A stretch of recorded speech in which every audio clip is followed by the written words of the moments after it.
Good morning, Malta and Gozo, and welcome to another edition of Lovin Daily. I'm your host, Jonathan Chilia, joined by my co-host, Tim Diacono, and here are your headlines for today.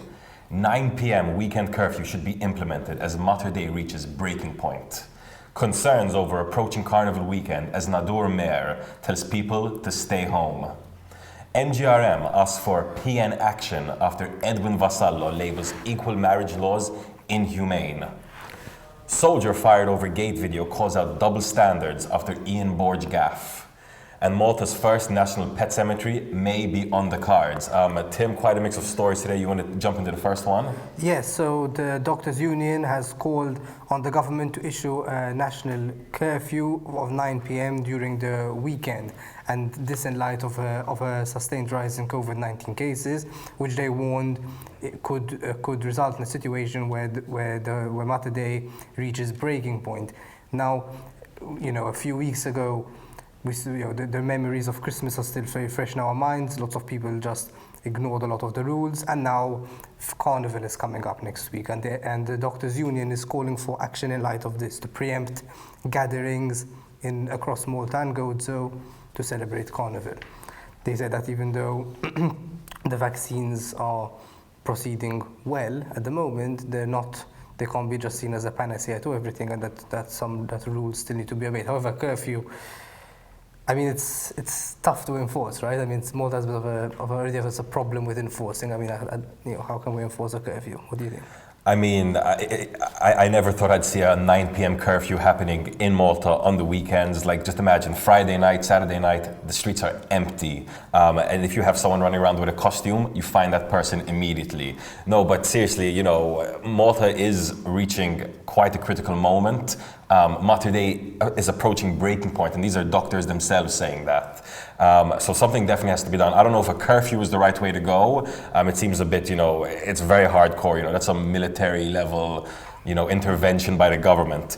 But, if that's what it needs to take to kind of slow down the spread of COVID-19 in Malta, that might be it. And this leads directly to the next story. Obviously, Carnival.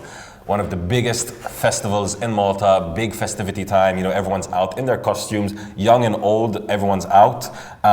This year, we are being urged to not celebrate Carnival. And not only that, the infamous Nador Festival, Nador Carnival in Gozo, known for being uncensored and spontaneous, has been cancelled. And the mayor of Nador has said, quote, anyone who thinks that spontaneity is an excuse, we urge for them to use some common sense and respect. There are times when we're being told to protect each other, and we can do that by staying home in our bubbles. And it wasn't just him. Malta's largest entertainment and arts union, the MEIA, have told people not to go to Gozo over the weekend and not to go out in costumes so they don't, quote, compromise or jeopardize all the efforts Malta's taken to halt the spread of COVID-19. The union, the arts union themselves said, listen, the government's projecting May or summer for, things to return to normality. But as far as they could be concerned, things are not going to return to normal till September. And they're saying, the longer that we treat this with kid gloves, the longer we're going to have to wait. Yeah, I mean, projections have been made and remade by several people. So, I've stopped taking them too seriously. Because the reality is no one knows what's going to happen. And yes, but it's quite clear that Carnival next week is a no-go. Moving on, the Malta Gay Rights Movement has called the Nationalist Party to take action against one of its own MPs, Edwin Vassallo, after he went on a bit of a rant against gay marriage on TV, calling it inhumane. Now, Edwin Vassallo is renowned for being probably the most socially conservative, pro-Catholic values MP in Malta's parliament. In fact, he was the only MP to vote against the gay marriage law in parliament a few years ago, and is now facing serious flack because of this as well. In fact, so much so that even one of the Nationalist Party's own committees actually named Edwin Vassallo, criticized him by name, saying that we disassociate ourselves from him. Now, I mean, it's a shame that we're still discussing this, to be honest. Because we're in 2021, and I think we should have moved on to more mature discussions by now. Listen, I mean, we live in a free country. There is democracy here. We have freedom of speech. So Edwin Vassallo is free to say what he wants to say, but of course, he can expect to be called out for it and expect to be criticized for it. And the Malta gay rights movement have definitely stepped in immediately. And it is good to see, the PN's own committee take a stand on this. That said, we're not trying to curtail on anyone's free speech. As he said himself, Vassallo said himself, he is just speaking from the heart, he's being himself. If you disagree with him, criticize him, as MGRM are doing, and not only that, parts of the PNR as well. Moving on to the next story, a bit of criticism as well. So a Maltese soldier who lost his job and his pension and all of the benefits related to working as a soldier in Malta, has taken to social media and spoke to Lovin Malta to complain about the fact that, everyone else who seems to do a gaffe in Malta or to swear in public or whatever, doesn't get anything. They barely get a slap on the wrist, whereas he got fired. So this obviously comes after Transport Minister Borg recently didn't swear, said an old Maltese phrase on TV last week.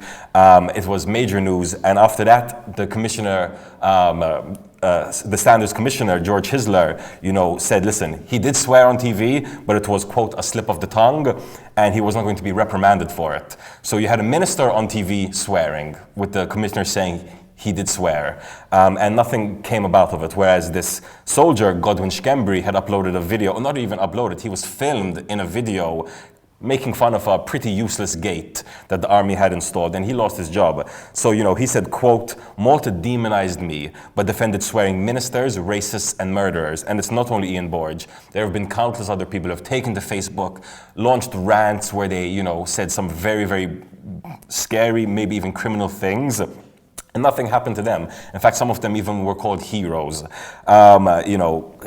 Schembri said, the country berated me and trampled on me, and they betrayed me in the way they acted towards him. I mean, what do you make of this case? Well, I mean, in terms of Borg's off the mark remark, I think a lot of the outrage about it has been completely exaggerated and a bit silly. It's a comment, but then again, this guy does have a point. This Godwin Schembri, he literally lost his job over because he used rude language in a video that ended up getting leaked onto WhatsApp. It's another traditional case of Malta being strong with the weak and weak with the strong, showing like, look how moralistic we are with this soldier. But then when a minister does the same thing, then on live TV, then nothing happens, obviously. Moving on to our final story today, Malta's first pet cemetery could be on the cards. Now, I know this is something that's been discussed for quite a few years now, but there has been some movement. A tender has been issued by the government for people interested in building a pet cemetery in Ta'ali. The specifications say it's for cats and dogs. There's no mention for other animals, but obviously cats and dogs are the two most popular pets. Now this is really good news for our animal lovers, and it's heartbreaking when a pet dies. And then everyone who's been through this knows they have to go through the process of finding out how to bury or how to dispose of the body, and it's usually in quite an undignified manner. So it's good news for animal lovers at least, but let's see if it comes to fruition.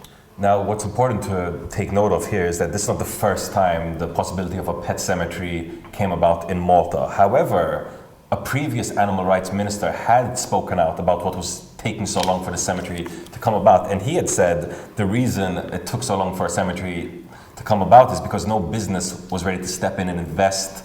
So now that there's a new tender out for a business to step in and invest and take on this project, we'll have to see if any businesses step up. I mean, without any public or private companies stepping in, we might have to wait a few more years for a pet cemetery in Malta. Now, we are not at the end of today's show yet, because we've got a very special guest coming in today for an interview. We've got Simone Borg, who is the new coordinator of a new government group, specifically tasked with coming up with a post-COVID-19 strategy. She'll be joining us in the Lovin Malta offices today, right after this quick video. If the public votes them in, not just because you're a woman, you deserve the right. Hey, I'm Sam Vassallo from Lovin Malta, and I identify as a woman. There aren't many of me in this building called Parliament, but one bill is trying to change all that. So we're here in Valletta to ask you, what do you think about gender quotas? Just to say there's a quota doesn't make sense. However, if the person is competent, why not? You think everyone in Parliament right now is competent? You're asking the wrong person. I don't think so, no. About gender quotas for Parliament? I believe that both genders should have equal opportunity because, it's modern, it's 2021, and I believe people should have equal opportunity regardless of their gender. I think that we should respect women because they deserve their respect and they are as capable as men in every aspect of their lives, not just by putting a number to in any particular legislation. Anything to promote gender equality is the best thing to do. Yeah, why not? Why not? Do you agree? Yeah, why not? It's not who you know, it's what you know. Hi ma'am, can I ask you a question please? It's about Sex life, I don't mind. It's about your sex life. Let's do it then. Yes. Alright.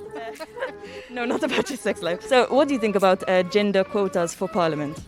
Definitely we need, yes. At least 50% too. 50-50. Women have a different perspective of how to look at things, and they can be a good benefit in terms of decision making. It's very relevant. Unfortunately, we have been underrepresented as females, so I think it's very pertinent to speak about it at this day and age. Excuse me, sir. Do you believe in gender quotas for parliament?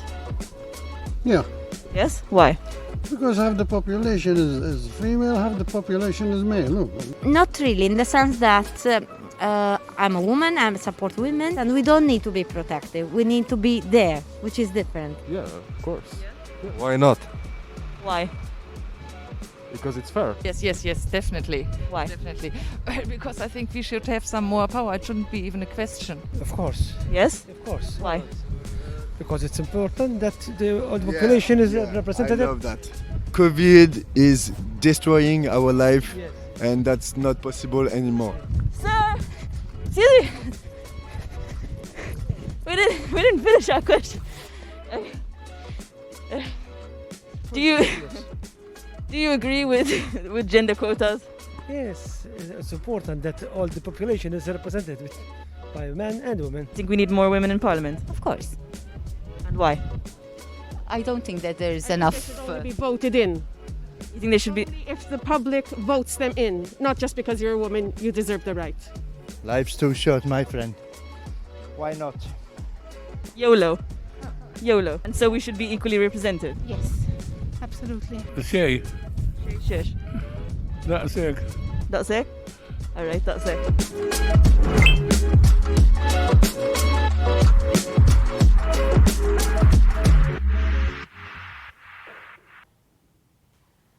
Welcome back to Lovin Daily. With me now is Simone, Borg, head of a new coordination group to draft Malta's post-COVID-19 strategy. Hi, Simone. Hello to all. So, can you explain what this new COVID-19 strategy group is about and what it's meant to achieve? Yes, as you are aware, I mean, this has been also a decision taken across the EU with all the EU countries, but it was even considered a necessity on a national level that we have to think of a post-COVID strategy because we have to look ahead. We have to, so as to say, there has to be this renaissance building on what we have done, but going ahead and looking forward and improving upon what we were doing before. You use the word renaissance. That makes it seem like something positive when most people say COVID-19 as the most tragic thing to have hit the world in the past 100 years. Why do you use this word?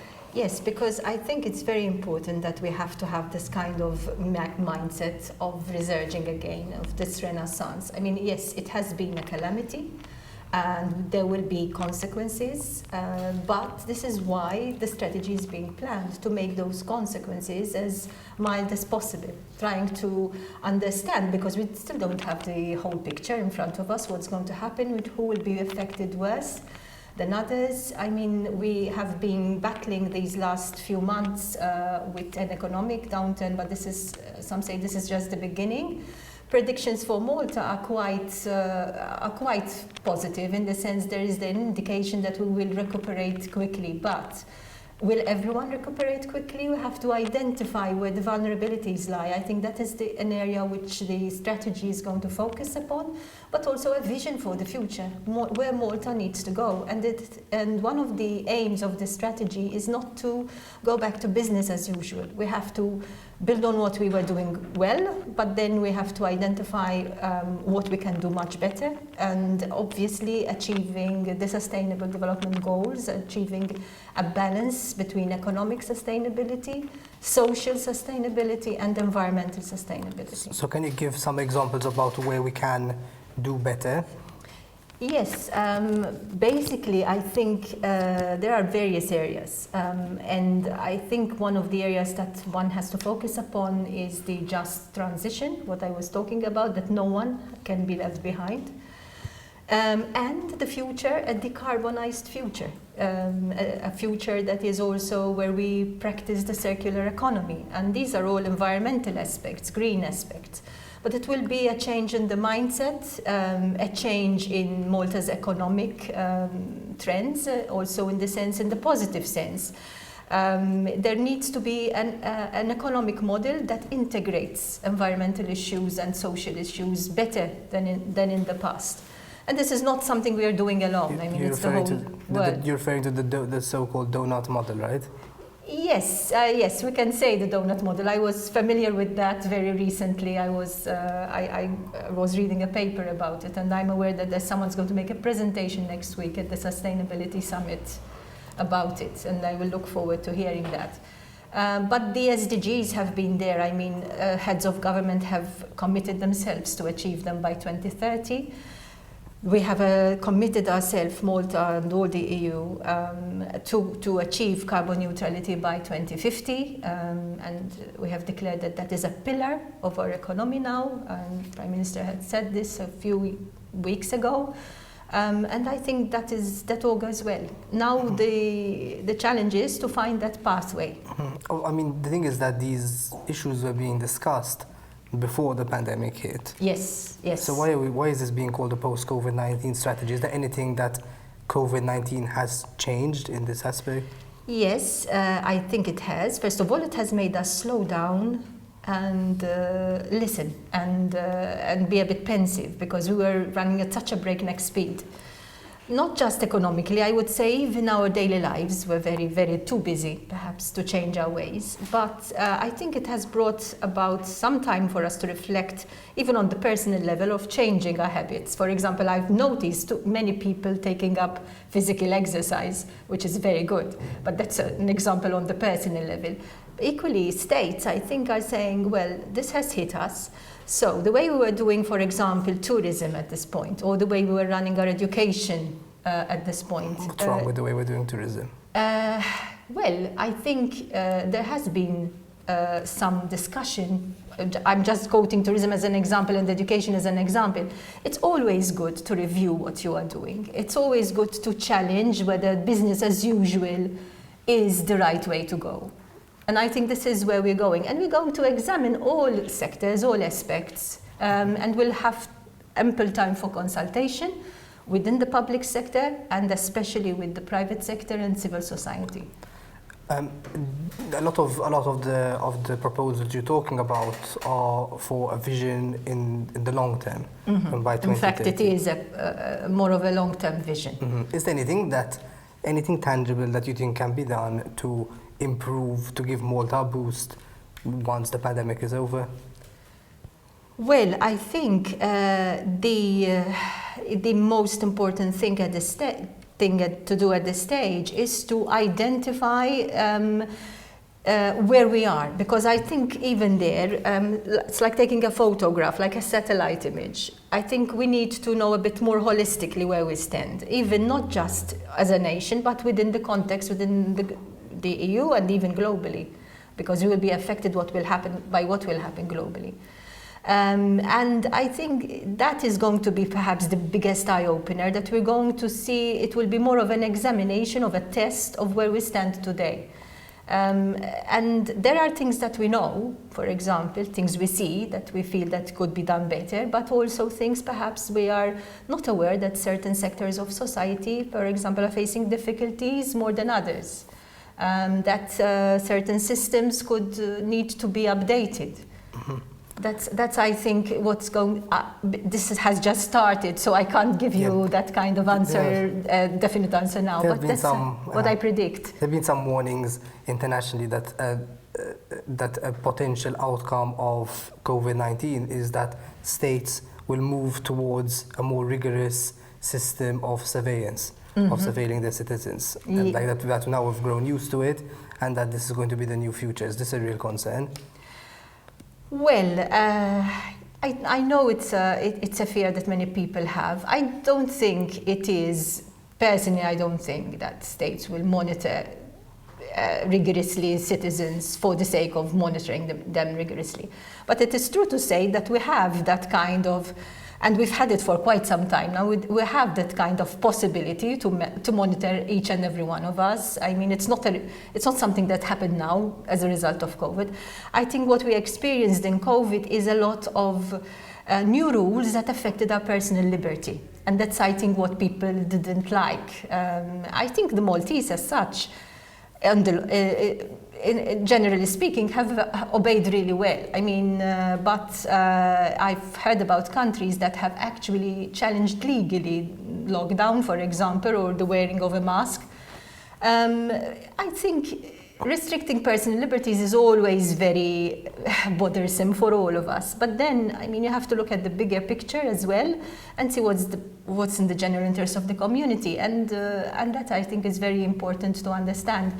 I wouldn't think, personally, that it will be more rigorous in the sense of just spying on us to see what we're doing.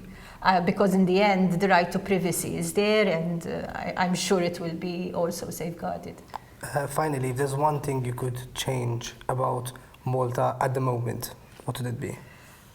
I would like to see Malta in carbon-free, I would say. But I come from the climate change background, so that is my biggest dream on a personal level. Professor Simone Borg, thank you very much. Thank you very much for joining us on another edition of Lovin Daily. Make sure to follow lovinmalta.com for all the latest updates. And until we meet again, have a day full of loving. Thank you.